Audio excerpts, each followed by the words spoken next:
الله من الشيطان الرجيم بسم الله الرحمن الرحيم ثم أنتم هؤلاء تقتلون أنفسكم وتخرجون فريقا منكم من ديارهم تظاهرون عليهم بالإثم والعدوان وإن يأتوكم أسارى تفادوهم وهو محرم عليكم إخراجهم أفتؤمنون ببعض الكتاب وتكفرون ببعض فما جزاء من يفعل ذلك منكم إلا خزي في الحياة الدنيا ويوم القيامة يردون إلى أشد العذاب وما الله بغافل عما تعملون صدق اللہ العظیم۔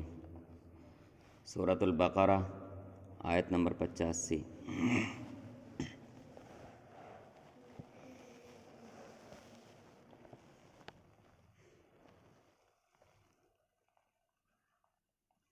دنیا میں ہم اکثر اس چیز کا مشاہدہ کرتے ہیں، بڑے بڑے سرمایہ دار، بڑے بڑے جاگیردار، حکمران، ان میں عام طور پر یہ چیز دیکھنے کو ملتی ہے کہ یہ لوگوں کو اپنا غلام سمجھتے ہیں۔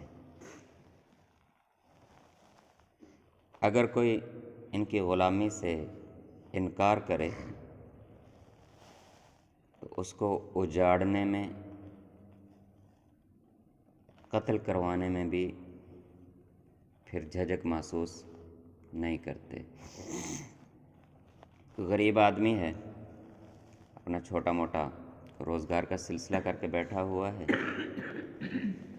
تو یہ اس سے مطالبہ کریں گے کہ ہماری نوکری کر۔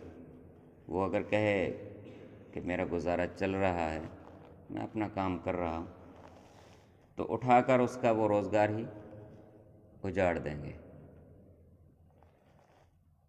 پھر احسان کے طور پر اس کے گھر میں کوئی تھوڑا بہت آٹا دانے بھی بھیج دیں گے۔ اس کے بچے اگر کہیں اسکول وغیرہ میں پڑھ رہے ہیں، ان کو پڑھنے بھی نہیں دیں گے کہ ہمارا بس کام کریں۔ یہ ہم اپنے دائیں بائیں مسلمانوں کے اندر یہ چیز دیکھتے ہیں۔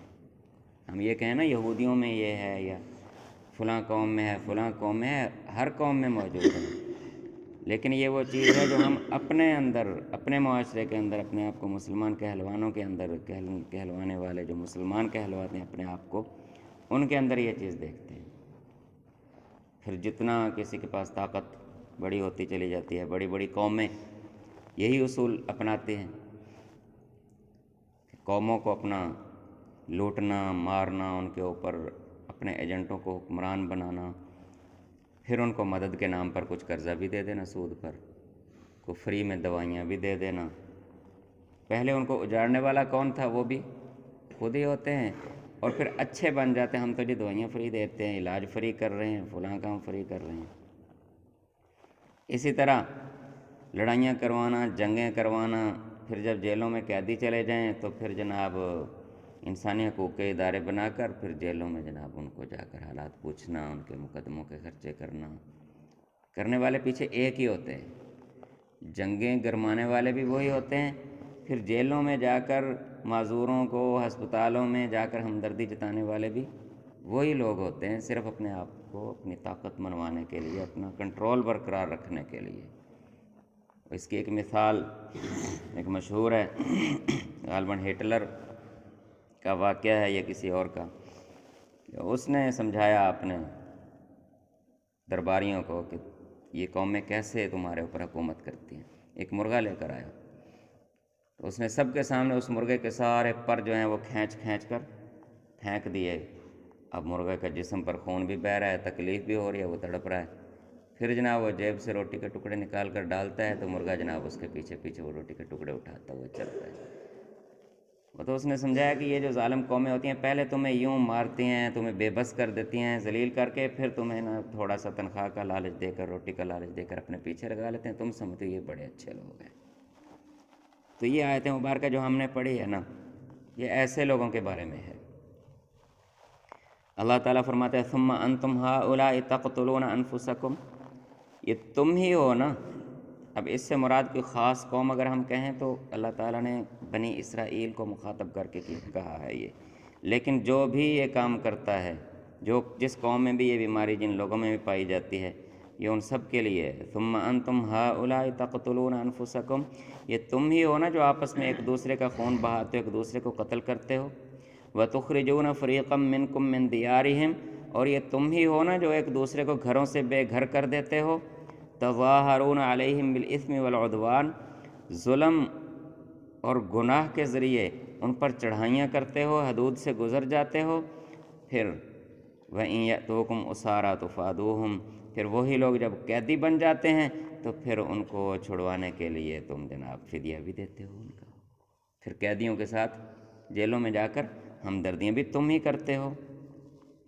حالانکہ حرام تو پہلے وہاں سے شروع ہو گیا، وَهُوَ مُحَرَّمٌ عَلَيْكُمْ إِخْرَاجُهُمْ، ان کو ان کی زمینوں جائیدادیں ان کے گھروں سے بے گھر کرنا ہی تمہارے لیے حرام تھا، وہ پہلے تم نے وہ کیا۔ اب جب وہ مظلوم بن گئے، اب جناب ان کو ہمدردی جتانے کے لیے چلے گئے، جی ہم تمہارے سے خرچے کرتے ہیں جیلوں میں، ہم تمہیں چھڑواتے ہیں، تمہارے مقدموں کا انتظام کرتے ہیں۔ اللہ تعالیٰ فرماتے ہیں پھر بڑے حاجی بننے کے چکر میں بھی بعد میں آ جاتے ہو۔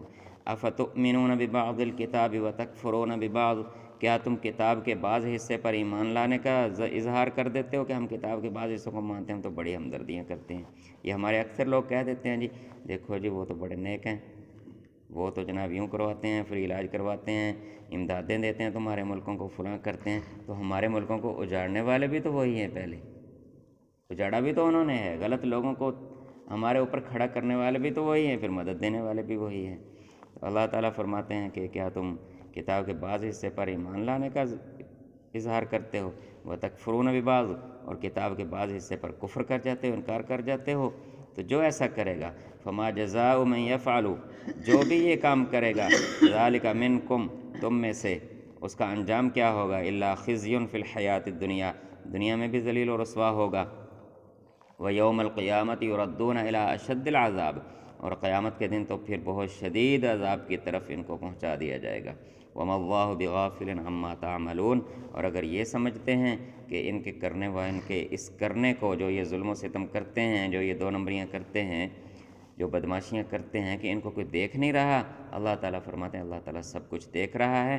ہاں ایک ڈھیل ہے موت تک کے لیے، ایک مہلت ہے، وہ سب کے لیے ہے، مظلوم کے لیے بھی، ظالم کے لیے بھی۔ مظلوم کو اللہ تعالیٰ اس کے صبر کا، اس کے حوصلوں کا، تکلیفوں کا پورا پورا بدلہ دیں گے کہ وہ اتنا خوش ہوگا کہ وہ تمنا کرے گا کہ کاش میرے اوپر تھوڑی سی تکلیفیں اور آ جاتی تو آج ان کے بدلے میں مجھے اور زیادہ انعامات مل جاتے۔ اور ظالم کو جب سزا ملے گی تو وہ تمنا کرے گا کاش مجھے دنیا میں عذاب دے دیا جاتا، دنیا میں پکڑ لیا جاتا، یہاں کے عذاب سے میں بچ جاتا۔ لیکن اللہ تعالیٰ دونوں کو برابر کر دیں گے، پھر دونوں کو ان کا پورا پورا بدلہ دے دیں گے۔ اولئک الذین اشتروا الحیات الدنیا بالآخرہ، یہی وہ لوگ ہیں کہ ان کے سامنے دو زندگیاں تھیں، ایک دنیا کی زندگی، ایک آخرت کی زندگی، اور ان کو آپشن دیا گیا، اختیار دیا گیا کہ اپنی آخرت کی زندگی بنا لو، لیکن انہوں نے آخرت کی زندگی پر دنیا کی زندگی کو ترجیح دی، آخرت کی زندگی کو چھوڑ کر دنیا کی زندگی میں ساری عیش و عشرتیں، سارے اختیارات حاصل کرنے کی کوشش کی۔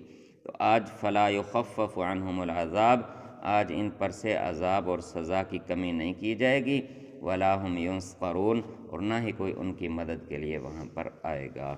تو دنیا میں جتنے بھی ظالم ہیں تو یہ اپنا جو کچھ کر رہے ہیں کر لیں، لیکن آخر ایک دن ان کو پکڑے جانا ہے۔ بہرحال اپنے آپ کو کمزور رکھنا، اپنی کمزوری پر سمجھوتا کر لینا، اسلام اس کی بھی اجازت نہیں دیتا۔ اسلام سب سے پہلے اپنی حفاظت کا حکم دیتا ہے۔ نبی اکرم صلی اللہ علیہ وسلم جب مکہ مکرمہ سے ہجرت کر کے مدینہ تشریف لے گئے تو جو سب سے پہلا کام کیا، روزگار بعد میں دلوائے، کاروبار بعد میں سیٹ ہوئے، باقی معاملات بعد میں، سب سے پہلے اپنی سیکورٹی کا انتظام کیا کہ باہر سے حملہ آور ہمارے اوپر آ کر بدماشی نہ کرے، پیٹ پر پتھر باندھ کر بھی اپنے شہر کو محفوظ بنایا۔ تو سب سے پہلے اللہ تعالیٰ کا جو حکم ہے کہ وہ یہ ہے کہ اپنے آپ کی حفاظت کرنا، اپنے آپ کو ظالموں کے سامنے کمزور بنا کر پیش نہ کرنا۔ باقی یہ ہے کہ جو ظلم کرنے والے ہیں وہ بھی اپنا پورا پورا بدلہ لے لیں گے۔ دعا ہے کہ اللہ تعالیٰ ہمیں ایمان و عمل کی زندگی نصیب فرمائے۔